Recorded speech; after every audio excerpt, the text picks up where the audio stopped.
When creating the Titans of Altera, I knew I wanted to produce a show with my best friends. This week, I sit down with my sister-in-law, Erin, to talk about her character, Winnebret Dumplekin. Thank you so much for joining me. Thank you. I'm really excited to get into this. I'm probably most excited for your character. Me too. Like anybody, not like sorry to the rest of the cast. First, before we get into talking about Winnebret, Winnie, Dumplekin. Dumplekin. Like a dumpling. Yeah. Okay.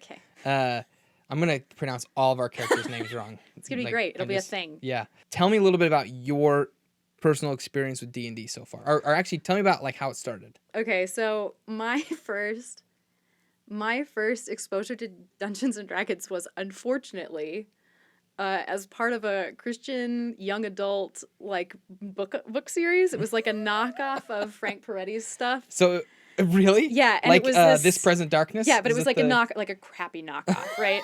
And so it's like each book focused on like a different satanic panic thing. So it was like the first book was like these kids played with a Ouija board, Luigi board. Of course. Luigi board. Yeah. And then the second one was like a coven or something. And then the third one was D&D. Wow. Anyway, okay. But it didn't did it ruin you for D&D? Like did it set up some false expectations or? Unlike Winnie, as we'll see, I'm I'm just very skeptical. Okay. A lot. So my childhood was marked by heavy skepticism of anything that was fed to me as like, this is horrible for you. I'd be like, really? Yeah. Because I loved Harry Potter. I had a Sunday school teacher that was like, Harry Potter is evil. And I'm like, okay.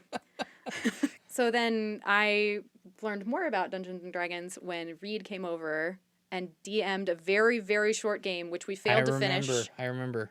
And would you say then that was the first time you played? Yes. That was the first time I played Dungeons and Dragons. With Reed DMing, and I was playing, Eric was playing, and Kelsey was playing. Yeah. So it would have been like 3.5 years ago, maybe? Yeah, if it was pre-Sneak Attack, it was like just barely pre-Sneak Attack, I think.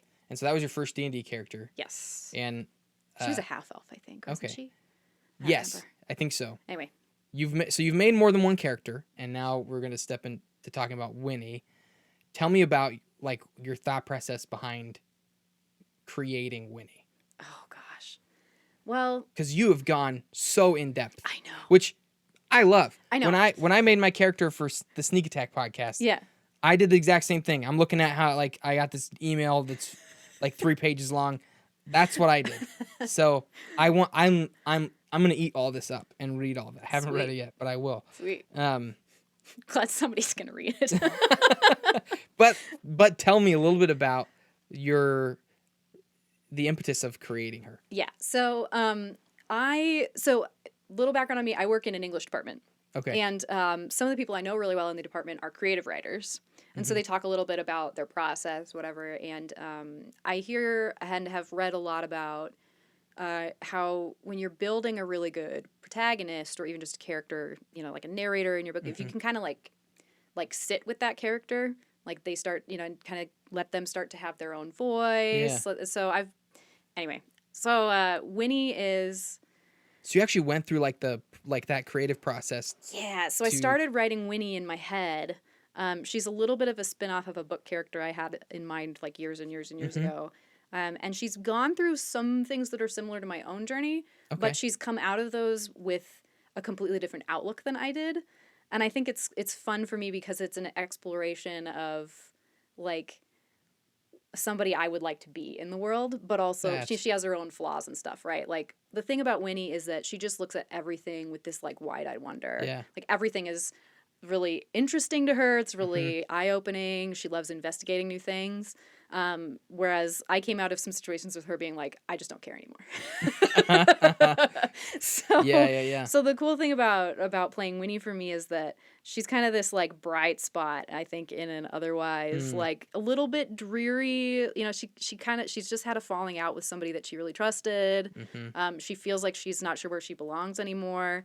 But what I really am excited to see happen for her in the world is she's going to get to kind of figure out what's out there. Yeah. Right? Beyond what she like assumed was her world, which was Yes. this guild and and the so people that she respected. So to set that up, Winnie is a wizard yes, in the evocation school. yes, But her what would you call it? Like her like career pursuits. yeah, like her profession. We're in an actual like a merchant guild. Yeah, an artisan's guild. An artisan guild. Yep, she's kind of a tinker. She likes to mess with things that have like little metal gears and moving parts and stuff like that. And so, which I'm sure like magical abilities help. Yeah. You know, I mean, like fire, wind. You know, it all helps. Yeah. In that area, so that's where the evocation comes in. Yeah. Awesome. I have no idea if I'm saying that right. Evocation. Evocation. I don't think that's how you say it. I'm pretty certain that's the wrong way. No. But yeah, so she's really she recently got, before the story starts, she recently got in trouble. Yes. With the merchant guild that she'd been a part of. I'm sorry, the artisans guild that she'd been. Maybe a part they have of. merchants too. So yeah, I'm sure there is a merchant guild in the city in the city of Lestrade. Mm-hmm. And so she's had a falling out with them, gotten in trouble with them. We don't need to explore all the reasons behind that right now. Yeah, but Winnie's not real open about it. She's kind of embarrassed, I think. Okay. She doesn't know how she feels about it yet. Yeah. So. Right on. I really like the fact that I don't think a lot of people will ever make characters very different from themselves. Right. And so I'm really excited. Like this is probably why I think I'm so excited about Winnie, is because I know you've put. Because I think what makes playing characters that aren't like you very difficult is you have to understand how those characters will choose to act. Yeah, their motivations and their when it's more you can go with your gut. You can go, I don't like that, or I like that, or this is fun, or this isn't fun. But when you're pretending to be another character, to be another person, it's like which you actually have some theater background too. I do. Not half as good as Kelsey. Don't let her hear me say that. I'm just saying my theater run was sad. Okay. It was very paltry. Okay. I played myself. Awesome. But yeah. So I love that. I think that's really cool. And I'm super excited because, one, I think that sets me up to not fully expect what Winnie's going to do. I feel like she's a bit of a wild card, which I am excited for. Well, she is chaotic good. Yeah. So there's that. Chaotic good. Okay. Awesome. Yeah. And the other thing I'm glad the good is in there. Yeah.